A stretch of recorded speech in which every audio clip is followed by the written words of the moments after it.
The drivers we've talked to tell us a routine night of shopping along Michigan Avenue led to handcuffs and humiliation. Sitting on the curb while officers combed their vehicles, these drivers argued they were pulled over not for breaking the law, but for the color of their skin. Now, new records obtained by the ABC7 I-Team show city oversight officials warned police leadership about that same pattern we reported on, centered around a very specific group of officers internally called the 1863 Tactical Team. I want your seatbelt, I'll turn your signal, okay? I got a seatbelt. 93 seconds. That's all it took from the traffic stop to his car searched and handcuffs locked around Lamorris Bell's wrists. I felt violated and scared. Step up, come on out. Come on out, we'll rip you out. When officers stopped Desmond Northington for not activating his hazard lights while parked in a loading zone, he too was cuffed and put on the curb, his car searched.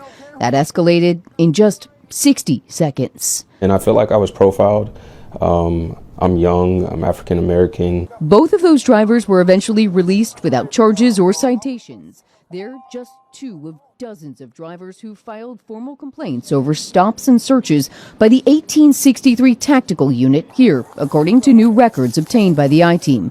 Their attorneys call it a pattern. I think that the way officers choose to treat somebody shouldn't be based on the color of their skin. Lamorris Bell filed a lawsuit last week against the city and officers who stopped him. The city wouldn't comment on pending litigation or his traffic stop. Dude, we do this about 100 times a night. You think you're the only one? Desmond Northington also sued the city and the officers who stopped him. The city denied wrongdoing, but recently agreed to settle his lawsuit for $80,000. It's not police work. It doesn't help keep anyone safe.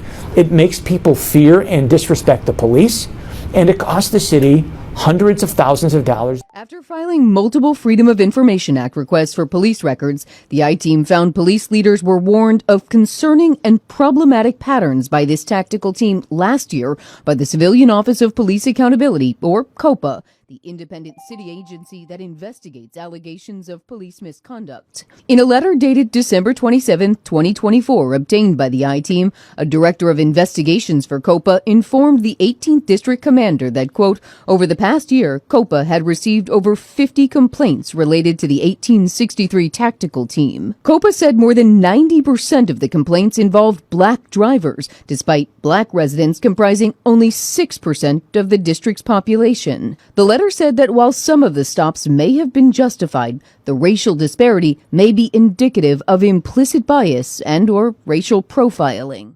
Some of 1863's members have histories of complaints, COPA noted, that led to discipline. Marsh says he only recently learned of that letter. I think this is a bombshell. They know that what they're doing is unlawful. They've been disciplined for it before.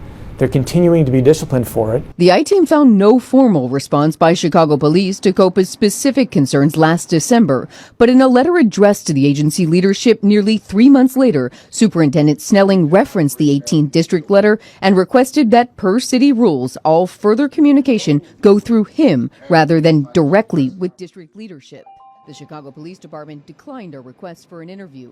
In a statement, a spokesperson said, in part, traffic stops are only conducted when there is reasonable articulable suspicion that a person is committing, is about to commit, or has committed a criminal offense. It's not the whole department.